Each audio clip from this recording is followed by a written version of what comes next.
Baik, Assalamualaikum warahmatullahi wabarakatuh. Waalaikumsalam warahmatullahi wabarakatuh. Waalaikumsalam warahmatullahi wabarakatuh. Baik, izin memperkenalkan diri, saya Eka Ayu Wulandari. Di sini saya akan menyampaikan materi penyuluhan mengenai pemanfaatan limbah kulit singkong atau Manihot utilissima sebagai pakan ternak.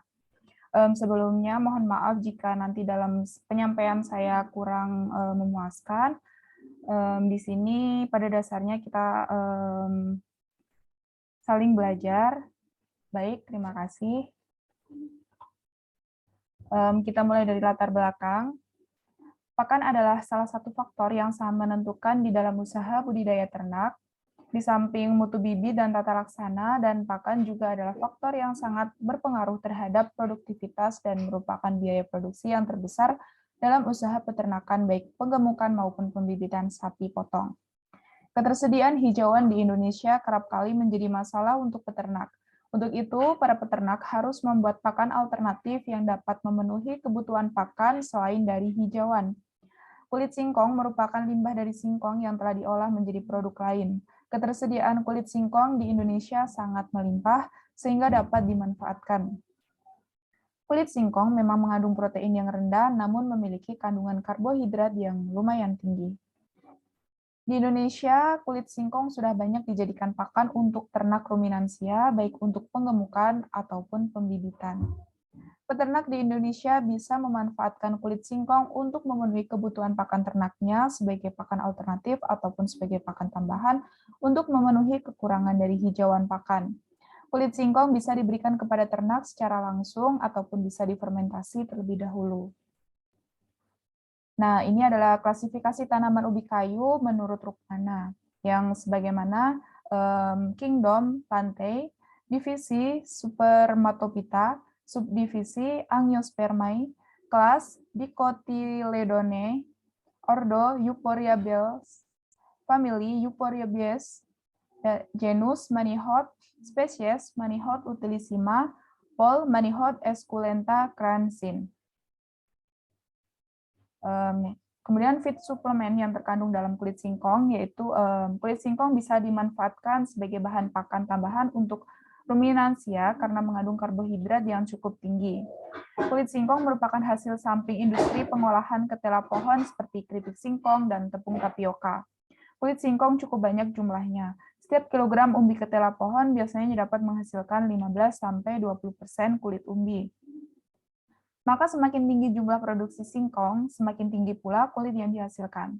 Kulit singkong saat ini mulai banyak dimanfaatkan sebagai pakan ternak, karena nilai nutrisi singkong relatif baik untuk dimanfaatkan sebagai pakan ternak, karena mengandung protein kasar 8,11%, serat kasar 15,20%, dan TDN 74,73%.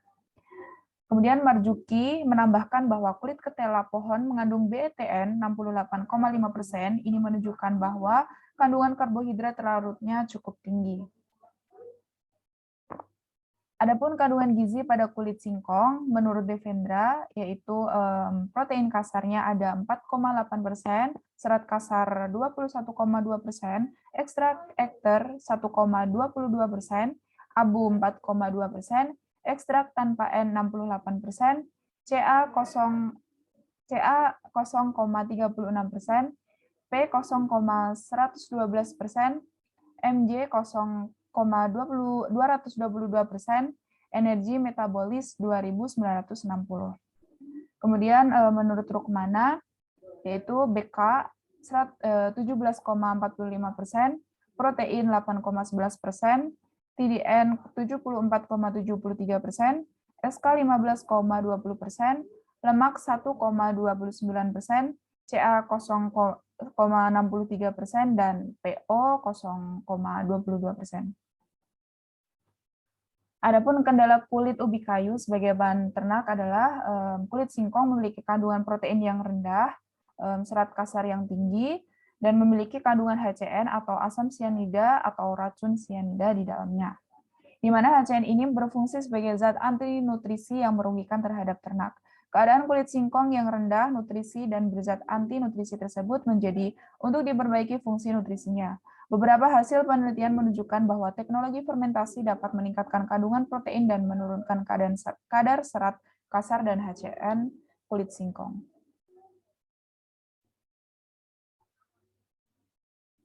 Racun sianida berbahaya bagi ternak, jadi sebelum dijadikan pakan ternak, diperlukan cara-cara untuk mengurangi atau menghilangkan racun tersebut dari bagian tanaman singkong yang digunakan.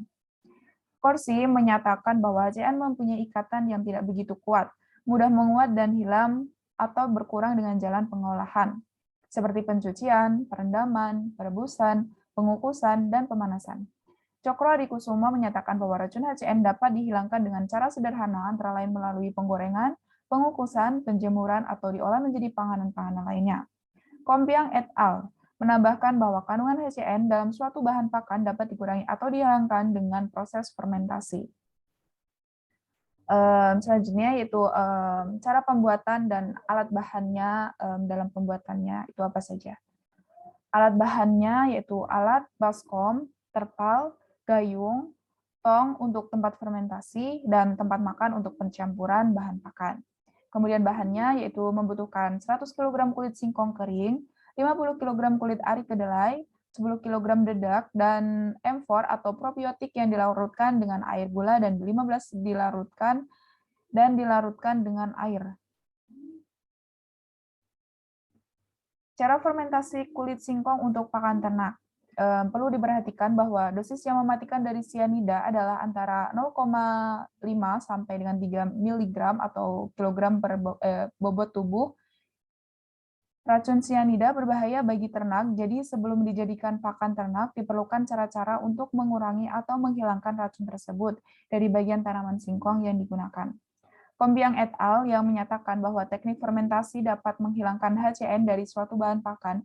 Selama ini, proses fermentasi sudah banyak digunakan sebagai upaya untuk meningkatkan kandungan nutrisi suatu bahan pakan, terutama kandungan proteinnya. Juga dapat mengurangi dan menghilangkan HCN, maka teknik fermentasi adalah salah satu proses yang sangat tepat dalam mengolah kulit singkong sebelum diberikan kepada ternak. Dharma et al. Melakukan proses fermentasi kulit singkong dengan cara sebagai berikut. Pertama, kulit singkong dicuci dengan air bersih untuk dihilangkan kotorannya yang menempel, setelah bersih ditiriskan dan dikeringkan. Kedua, kulit singkong yang telah kering tersebut diiris-iris kecil atau digiling yang bertujuan untuk memperluas permukaan fermentasi. Ketiga, kemudian dikukus dengan penambahan terlebih dahulu air bersih pada kulit singkong giling. Pengukusan dilakukan selama 30 menit, dihitung pada saat uap air mulai keluar dari permukaan atas kulit singkong yang dikukus. Setelah itu diangkat lalu didinginkan. Setelah dingin, kulit singkong ditambahkan atau ditaburi dengan enzim dan asam yang dihasilkan oleh jamur Aspergillus niger atau dapat menggunakan kapang Trichoderma resi. Apabila Anda kesusahan untuk mendapatkannya, bisa juga dengan menggunakan Starbio, amfor, atau produk-produk yang lainnya. Kemudian yang terakhir yaitu simpan pada tempat tertutup dan kedap udara selama 1 minggu. Kemudian ini adalah cara pembuatan yang lumayan cukup mudah yang bisa dipraktekkan dalam sehari-hari, yaitu yang pertama seluruh bahan pakan ditaburkan di tempat pencampuran dengan urutan bahan pakan paling banyak berada di bawah. Kemudian setelah dicampurkan, semua bahan pakan baru dimasukkan ke dalam tong tempat fermentasi tersebut. Kemudian usahakan pakan dalam tong tersebut dengan padat agar fermentasi berhasil tanpa ada udara. Dan yang terakhir yaitu diamkan selama 24 jam. Adapun manfaat dari fermentasi kulit singkong sendiri itu adalah agar kotoran dari ternak tersebut tidak berbau, kandungan protein yang meningkat, kemudian serat yang kasar akan menurun. Baik, dapat disimpulkan bahwa singkong merupakan salah satu bahan pakan alternatif yang potensial untuk dikembangkan sebagai bahan pakan sumber energi strategis. Kulit singkong biasa dijadikan pakan alternatif atau sebagai bahan pakan tambahan untuk memenuhi kebutuhan pakan ternak. Baik, ini adalah sumber referensi yang saya ambil dalam penyusunan makalah PowerPoint.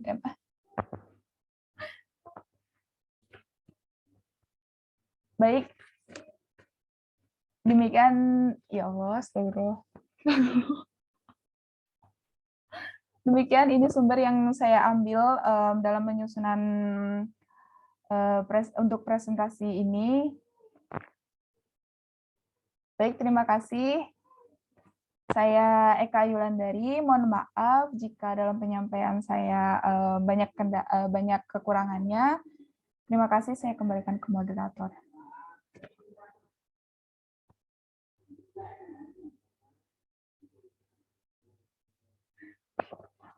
Baik, terima kasih. Selanjutnya akan dilanjutkan oleh Saudara Ezra. Kepada Ezra saya persilahkan.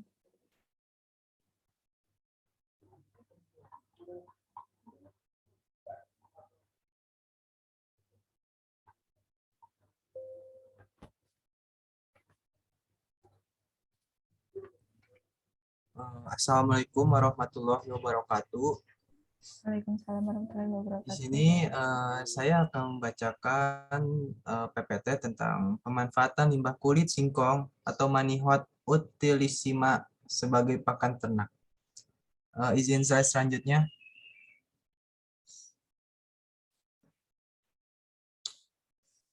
Latar belakang. Pakan adalah suatu faktor yang sangat menentukan di dalam usaha budidaya ternak. Di samping mutu bibit dan tata laksana, dan pakan juga adalah faktor yang sangat berpengaruh terhadap produktivitas dan merupakan biaya produksi yang terbesar dalam usaha ternak, baik penggemukan maupun pembibitan sapi potong. Ketersediaan kehijauan di Indonesia kerap kali menjadi masalah untuk peternak. Untuk itu, para peternak harus membuat pakan alternatif yang dapat memenuhi kebutuhan pakan selain dari hijauan. Kulit singkong merupakan limbah dari singkong yang telah diolah menjadi produk lain. Ketersediaan kulit singkong di Indonesia sangat melimpah sehingga dapat dimanfaatkan. Kulit singkong memang mengandung protein yang rendah, namun memiliki kandung karbohidrat yang lumayan tinggi. Izin slide selanjutnya. Di Indonesia, kulit singkong sudah banyak dijadikan pakan untuk ternak ruminansia, baik untuk penggemukan ataupun pembibitan. Peternak di Indonesia biasa memanfaatkan kulit singkong untuk memenuhi kebutuhan pakan ternaknya, sebagai pakan alternatif ataupun sebagai pakan tambahan untuk memenuhi kekurangan dari hijauan pakan. Kulit singkong bisa diberikan kepada ternak secara langsung ataupun bisa difermentasikan terlebih dahulu. Izin slide selanjutnya. Di sini ada klasifikasi tanaman ubi kayu menurut Rukmana 1997 adalah sebagai berikut. Kingdom, Plantae, divisi Spermatophyta, subdivisi Angiospermae, kelas Dicotyledonae, ordo Euphorbia, famili Euphorbiaceae, genus Manihot, spesial Manihot utilissima Pol, Manihot esculenta. Kak jangan ketawa Kak, anjir. Ulang. Spesies Manihot utilissima Pol, Manihot esculenta crensin. Izin slide selanjutnya. Di sini ada fat suplemen. Kulit singkong bias dimanfaatkan sebagai bahan pakan tambahan untuk ruminansia karena mengandung karbohidrat yang cukup tinggi. Kulit singkong merupakan hasil samping industri pengolahan ketela pohon seperti keripik singkong dan tepung tapioka. Kulit singkong cukup banyak jumlahnya. Setiap kilogram umbi ketela pohon biasanya dapat menghasilkan 15-20% kulit umbi. Maka semakin tinggi jumlah produksi singkong, semakin tinggi pula kulit yang dihasilkan. Kulit singkong saat ini mulai banyak dimanfaatkan sebagai pakan ternak. Nilai nutrisi kulit singkong relatif baik untuk dimanfaatkan sebagai pakan ternak, karena mengandung protein kasar 8,11%, serat kasar 15,20%, dan TDN 74,73%. Marzuki 2005 menambahkan bahwa kulit ketela pohon mengandung BETN 68,5%. Ini menunjukkan bahwa kandungan karbohidrat terlarutnya cukup tinggi. Izin slide selanjutnya.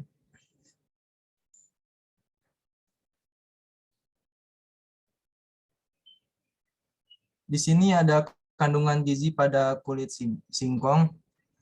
Ada dari Devendra 1977, protein kasar 4,8%, serat kasar 21,2%, ekstrak eter 1,22%, abu 4,2%, ekstrak tanpa N 68%, Ca 0,36%, P 0,112%, Mg 0,227%, dan energi metabolis 29.60. Terus ada Rukmana 1997. BK 17,45%, protein 8,11%, TDN 74,73%, SK 15,20%, lemak 1,259%, Ca 0,63%, dan P 0,22%. Izin slide selanjutnya. Kendala kulit ubi kayu sebagai bahan pakan ternak. Kulit singkong memiliki kandungan protein yang rendah, serat kasar yang tinggi, memiliki kandungan HCN atau asam sianida atau racun sianida di dalamnya. Di mana HCN ini berfungsi sebagai zat inti nutrisi yang merugikan terhadap ternak. Keadaan sulit singkong yang rendah nutrisi dan berzat anti nutrisi tersebut menjadi untuk diperbaiki fungsi nutrisinya. Beberapa hasil penelitian menunjukkan bahwa teknologi fermentasi dapat meningkatkan kandungan protein dan menurunkan kadar serat kasar dan HCN kulit singkong. Izin slide selanjutnya. Racun sianida berbahaya bagi ternak. Jadi sebelum dijadikan pakan ternak, diperlukan cara-cara untuk mengurangi atau menghilangkan racun tersebut dari bagian tanaman singkong, yaitu digunakan Corsi 1974 menyatakan bahwa HCN mempunyai ikatan yang tidak begitu kuat, mudah menguap dan hilang atau berkurang dengan jalan pengolahan, seperti pencucian, perendaman, perebusan, pengukusan, dan pemanasan. Menyatakan bahwa racun HCN dapat dihilangkan dengan cara sederhana, antara lain melalui penggorengan, pengukusan, penjemuran, atau diolah menjadi panganan-panganan lainnya. Ada itu Kompiang menambahkan bahwa kandungan mohon maaf ini agak batuk bahwa kandungan HCN dalam suatu bahan pakan dapat dikurangi atau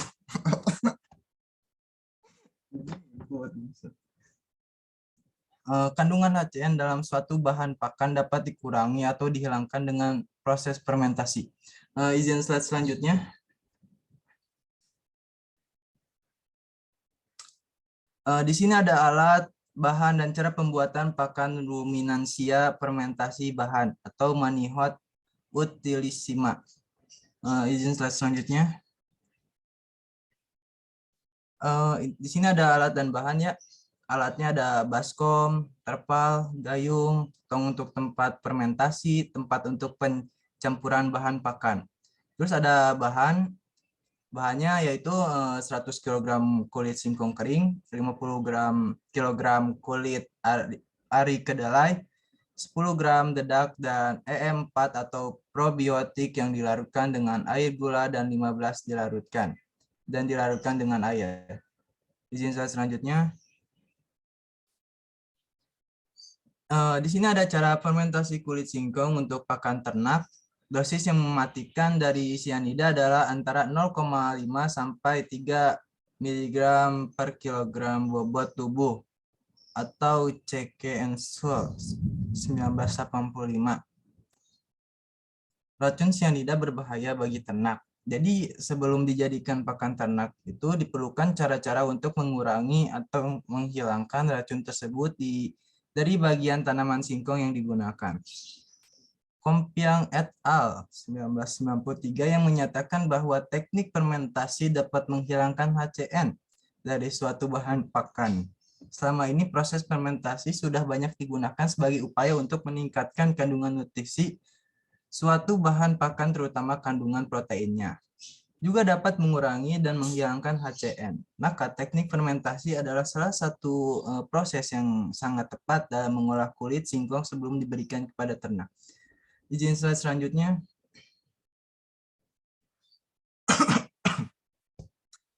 Dharma et al. 1991 merupakan proses fermentasi kulit singkong dengan cara sebagai berikut.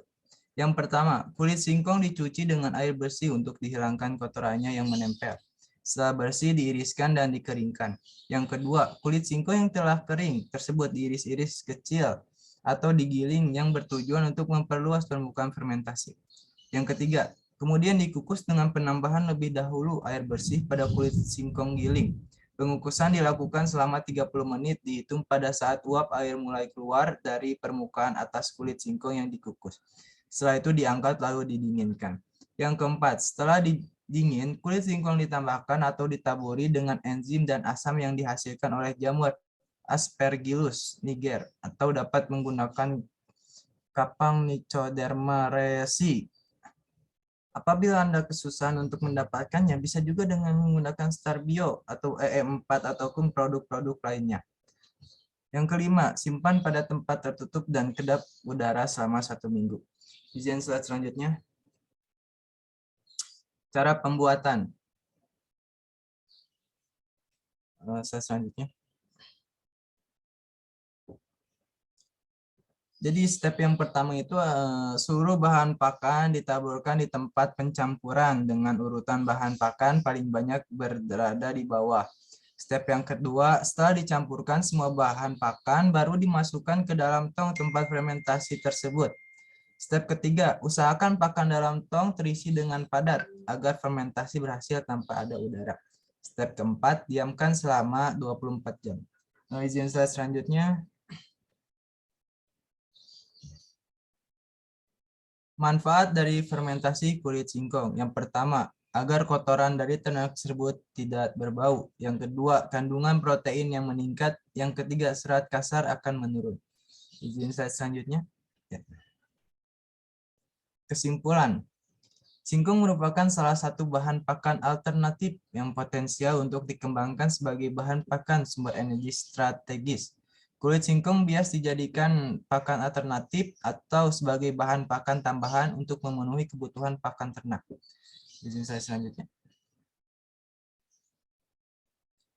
Nah, di sini contoh beberapa referensi ya yang kami dapatkan. Nah, izin saya selanjutnya. Cukup sekian yang bisa saya sampaikan. Kalau ada kesalahannya mohon maaf ya karena saya manusia ya. Jadi wabillahi taufiq wal hidayah. Wassalamualaikum warahmatullahi wabarakatuh. Saya kembalikan ke moderator.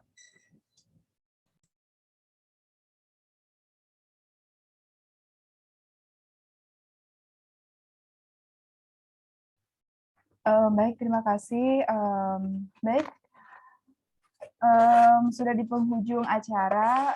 Terima kasih untuk semuanya kepada para audien yang sudah mendengarkan dari materi yang sudah kami sampaikan tadi. Kurang lebihnya saya mohon maaf. Terima kasih. Wassalamualaikum warahmatullahi wabarakatuh. Waalaikumsalam warahmatullahi wabarakatuh.